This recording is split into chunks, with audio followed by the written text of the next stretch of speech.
Bonjour à tous, j'espère que vous allez bien. Ici Dino Raptor pour cette nouvelle vidéo réaction pour parler du Ballon d'Or. Et oui, on va en parler au cours des prochaines semaines. Parce que les grosses vidéos qui sortiront aussi, c'est pour parler des nommés au Ballon d'Or. Et d'ailleurs, je vous ferai une sorte de... d'ici, on est le 7 août. À partir du 10, à partir de dimanche, je vous ferai deux joueurs par deux joueurs en faisant en fonction des 30 nommés au Ballon d'Or. Et attention, je préfère prévenir que c'est subjectif et que bien évidemment, il s'agit de mon top 30 au Ballon d'Or de masculin 2025. Bien évidemment. Alors, les nommés, moi déjà, il y a des joueurs que je comprends pas pourquoi ils sont nommés dedans, parce que faut qu'on m'explique.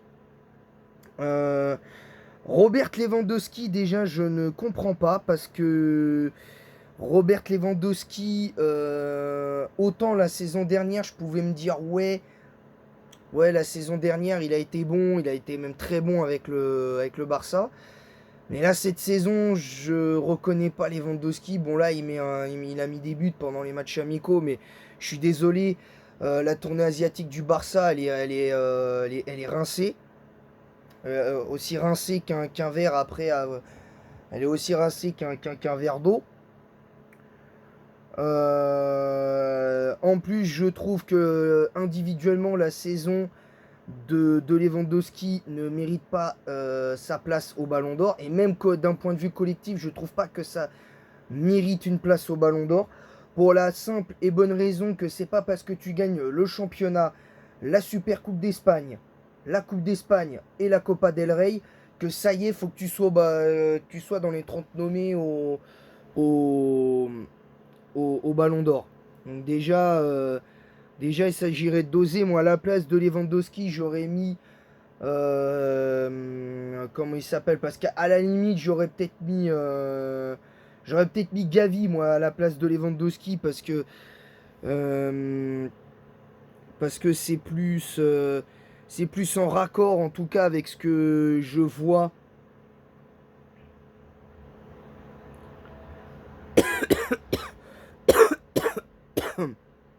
avec ce que je vois dans cet effectif barcelonais, clairement. Ensuite, du côté de City, pour moi, au vu de la saison de City, je comprends pas comment Erling Haaland peut être Ballon d'Or. Alors, il a des bonnes statistiques en termes de buts cette saison, mais en comparaison d'un Gyökeres, d'un Guirassy, d'un Harry Kane, même ne serait-ce que d'un Kvaratskhelia, d'un Martinez, Lautaro Martinez, etc., je ne comprends pas pourquoi Erling Haaland est dedans. Moi, je l'aurais pas mis top 30 cette saison. En tout cas, cette saison, je n'aurais pas mis Erling Haaland dedans. Concernant Cole Palmer aussi, je l'aurais pas mis dedans parce que en fait, le reste des joueurs, je peux comprendre. Florian Wirtz, oui. Cole Palmer, je l'aurais pas mis parce qu'il fait une excellente saison avec Chelsea, certes, qualifié pour la Ligue des Champions et c'est très bien. Mais t'as pas de titre. T'as pas de titre national cette saison. T'as quand même été fouetté par Arsenal une ou deux fois quand même. Donc tu t'es quand même fait largement écrasé à ce niveau-là. Pendant un temps, on aurait pu se dire ouais, attention, Chelsea peut essayer d'accrocher la course au titre, mais c'est pas le cas.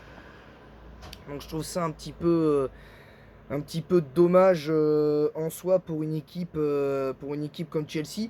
Et c'est une équipe que j'adore, hein, Chelsea en Angleterre, c'est mon équipe anglaise, c'est mon club anglais préféré, hein, devant City, Liverpool, Arsenal et Manchester United et tout. Donc, euh, donc voilà. Sinon, le reste, McTominay, je suis d'accord. Bellingham, j'ai rien à dire. Dembélé, pas de souci. Donnarumma, logique. Doué, rien à dire.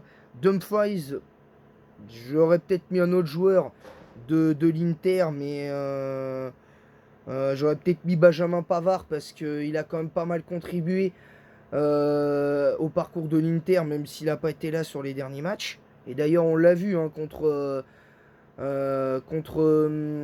dès l'instant que le PSG, dès l'instant que l'Inter a sorti Pavard, défensivement, l'Inter a pris l'eau. Alors tu me diras, ils ont pris l'eau en première mi-temps, ils ont été menés 2-0. Mais quand même.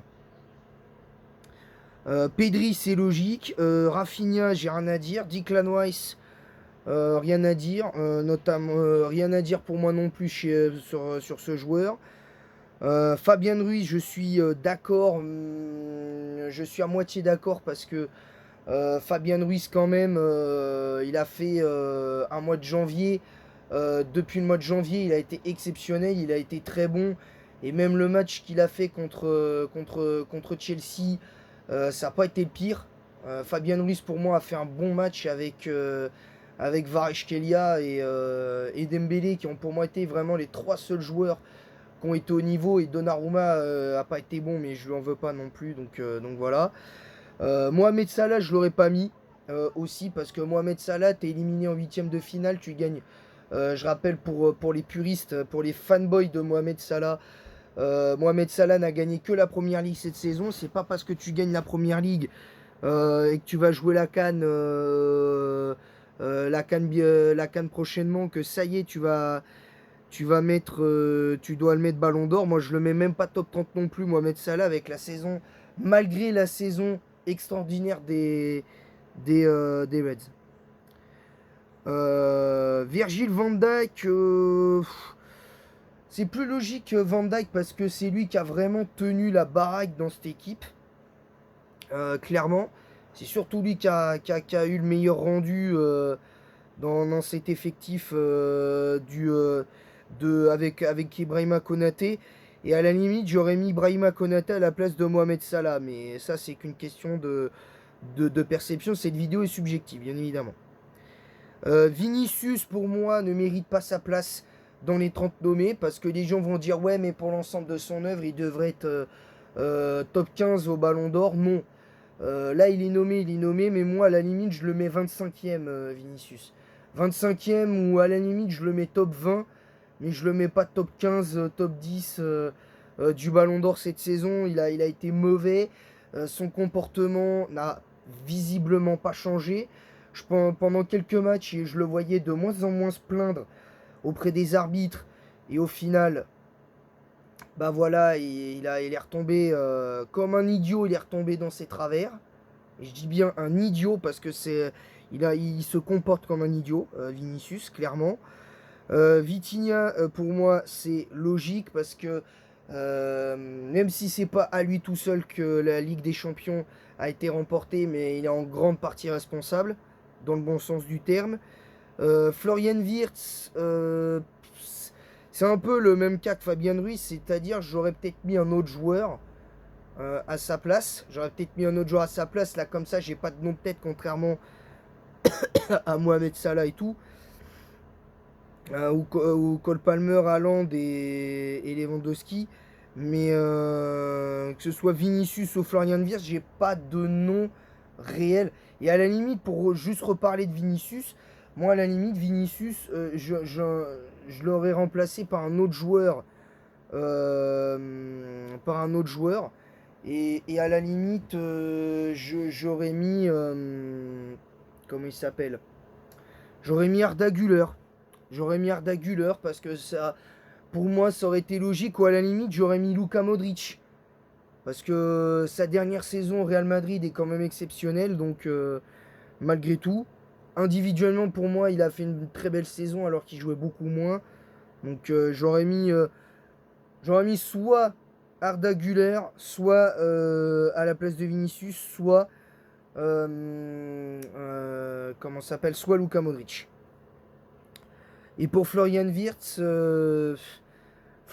j'aurais peut-être vu un autre joueur, mais personnellement, j'aurais vu William Pacho, par exemple. Pour moi, William Pacho aurait dû être dans les 30 nommés, par exemple. Tu vois, aurait dû être dans les 30 nommés. Les 30 nominés au Ballon d'Or. Donc il mérite. Il mérite clairement. tout simplement. Et enfin, Lamine Yamal. Alors moi, les gens qui me disent que Lamine Yamal, si on suit un peu le football, mérite le ballon d'or, je dis non, non, non, 1000 fois non. Pourquoi je vous dis ça? Parce que ce joueur a un comportement ces derniers temps, encore une fois, qui n'est pas bon. Alors oui, là, il a réussi à répondre sur le terrain, sur les derniers matchs du Barça, je m'excuse, des adversaires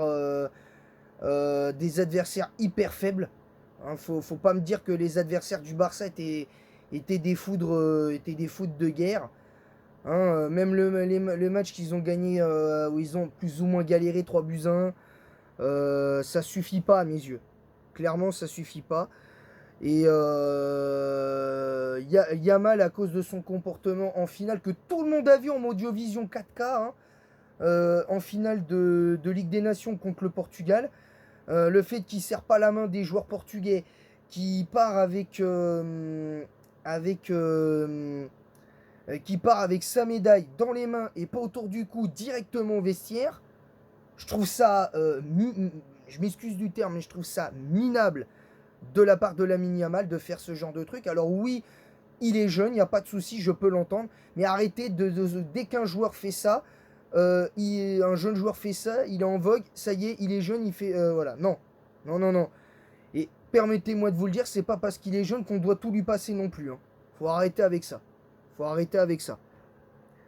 Parce que je peux vous garantir que si ça avait été Mbappé à la place de, comment dire, à la place de Lamine Yamal sur cette Ligue des Nations, sur la Ligue des Nations gagnée par le Portugal, et que c'était Mbappé qui avait fait ça, et que c'est vu que c'est le capitaine des Bleus, on l'aurait qualifié de tous les noms. Là, j'ai encore entendu des histoires sordides autour de Mbappé et d'Achraf Hakimi qui l'auraient soi-disant enfoncé par rapport à certaines accusations dont fait l'objet Achraf Hakimi, dont je ne parlerai pas dans cette vidéo, parce que c'est pas le sujet. Et je trouve ça un peu facile de lui tomber dessus, quoi. Je trouve ça un peu facile. Dès qu'Mbappé fait un truc, on lui tombe dessus. Donc je dis pas qu'il est irréprochable, mais arrêtez de vous acharner sur lui, quoi. Arrêtez de vous acharner sur lui. Parce que quand il va flamber, sur la saison qui arrive, là, la nouvelle saison va arriver bientôt. Quand il va flamber, qu'il va continuer à mettre des doublés contre le Barça, quand il va mettre des doublés contre le Barça, l'Atlético, Valence, Séville, s'il en met bien évidemment, et contre la plupart des clubs d'Espagne, bah, je peux vous garantir que les jeux ils vont retourner leur veste. Permettez-moi de vous le dire. Et quand il fait une campagne de Ligue des Champions exceptionnelle, et qui met un doublé par exemple contre le Paris Saint-Germain, même s'il ne gagne pas, je peux vous garantir que vous allez tous retourner votre veste. À un moment donné, soyez logiques les gars. Soyez logiques. Je vous le dis bien gentiment. Je vous le dis bien gentiment. C'est aussi simple que ça. Pour moi, Lamine Yamal ne doit pas être top 10 du Ballon d'Or cette saison, je vous le dis. Ou si, à la limite top 10, mais pas top 5. Arrêtez. Parce qu'il n'a pas gagné. Déjà, il n'a pas gagné la Ligue des Champions. Il n'a pas gagné la Ligue des Nations. En plus, il n'a pas été décisif en Ligue des Nations. Il avait été particulièrement mauvais, j'ai trouvé. Je ne l'ai pas trouvé très bon. Je ne l'ai pas trouvé très bon, Lamine Yamal. Concernant la double confrontation face à l'Inter, alors oui, les deux matchs étaient exceptionnels, mais lui, au match aller, il est décisif, mais au match retour, je ne l'ai pas vu. Hein, je l'ai pas vu, et pourtant, j'adore ce joueur, j'adore Lamine Yamal, footballistiquement parlant, il est exceptionnel ce joueur, mais il a un comportement il a un comportement de préadolescent qui se rebelle contre ses parents comme dans les films. Hein. Je vous le dis, c'est la même chose. Donc voilà. Et c'est comme ça. C'est comme ça. Et je le vois pas. Je le vois top 10 grand maximum pour le Ballon d'Or. Voilà. Grand maximum. Donc voilà, c'est tout pour la première partie de cette vidéo. Je pense que dans la semaine, Pas de cette semaine-là, mais courant semaine prochaine, je vous ferai une vidéo sur mon top 30 du Ballon d'Or. Donc dimanche, ou peut-être pas, ou quoique si, peut-être demain soir, je vous nommerai au fur et à mesure, moi, mon top 30 du Ballon d'Or. D'ailleurs, je préparerai mon top 30 du Ballon d'Or du Ballon d'Or à travers ce que les 30 à travers les 30 nommés.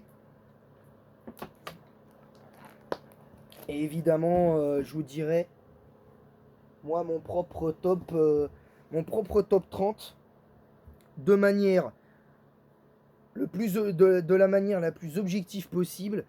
Mais mais voilà. Mais il y aura absolument pas de propagande ou de quoi que ce soit. C'est factuel et c'est réel.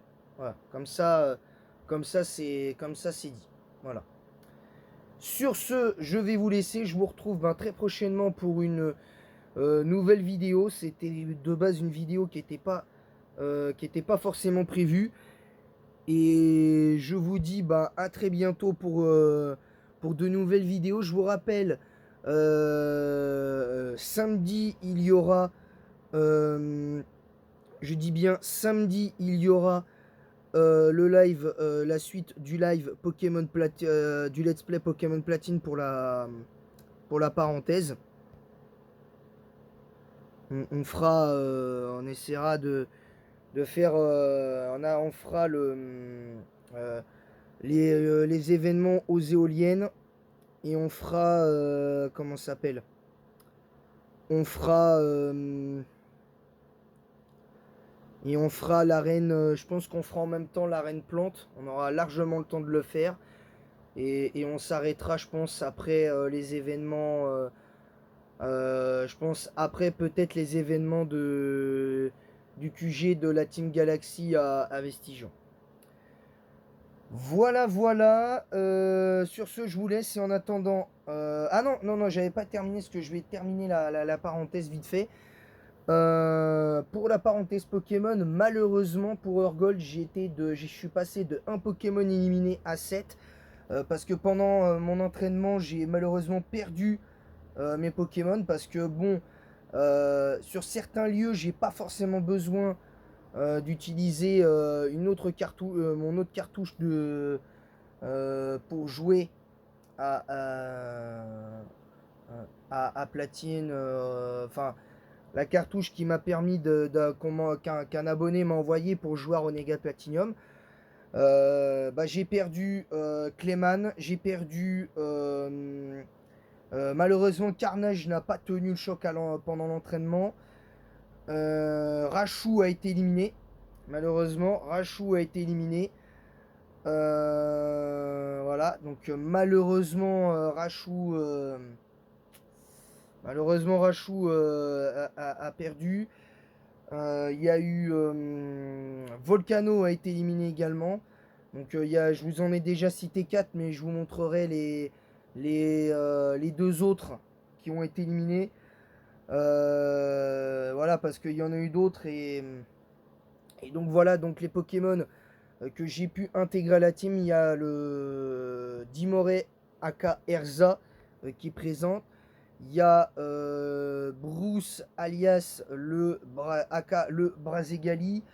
Il y a Hinata alias Karmash. Et il y a le Diana aka le Dodrio. Donc, donc voilà, il y a au moins ces Pokémon là. Et il y a toujours Electrus. Par contre, lui, Electrus, il est là depuis le départ. C'est l'unique survivant de la team en fait, parce que les 5 Pokémon, sur les 5 Pokémon de la team originelle, 4 ont disparu, mine de rien. Les, les 4 ont disparu, donc Clayman, Carnage, Volcano, Volcano et Rachou. Voilà, c'est les 4 qui ont disparu de la team originelle. Et donc forcément, un peu de déception. On va pas se mentir. Mais bon, pour l'instant, on arrive bientôt au moment crucial du let's play et voilà, pour vraiment refermer bien la parenthèse. Voilà, sur ce, je vais vous laisser. Je vous dis à très bientôt pour de nouvelles vidéos. Je rappelle, demain soir, je vous ferai une vidéo, ou peut-être demain après-midi si j'ai un peu de temps, de faire une vidéo sur les 30 nommés du 30e au 29e. Je vous fais 2 joueurs par jour. Ou quoi que je ferai ça en revenant de chez de la famille, parce que demain je vais chez de la famille, je serai, donc demain après-midi je pourrai pas. Mais demain soir, je serai présent pour vous faire cette vidéo-là et on réagira, les gars. On réagira. Sur ce, je vous laisse et en attendant la prochaine, à bientôt, que la passion du football vous guide, que la passion de Pokémon vous guide et des jeux vidéo et en attendant la prochaine. Je vous dis à bientôt les amis. Ah oui non, abonnez-vous en masse si ce n'est pas déjà fait, on est à 72 abonnés des 300. Activez la cloche pour recevoir toutes les notifications nécessaires aux prochaines vidéos qui sortiront et live en cours. N'hésitez pas à mettre un pouce bleu et un commentaire pour le référencement de cette vidéo en disant ce que vous avez aimé, pas aimé, bien évidemment, ce que je dois améliorer et tout. N'hésitez pas aussi à partager le lien de ma chaîne YouTube sur Instagram, Twitch, YouTube même et TikTok. Et en attendant la prochaine, je vous dis à bientôt.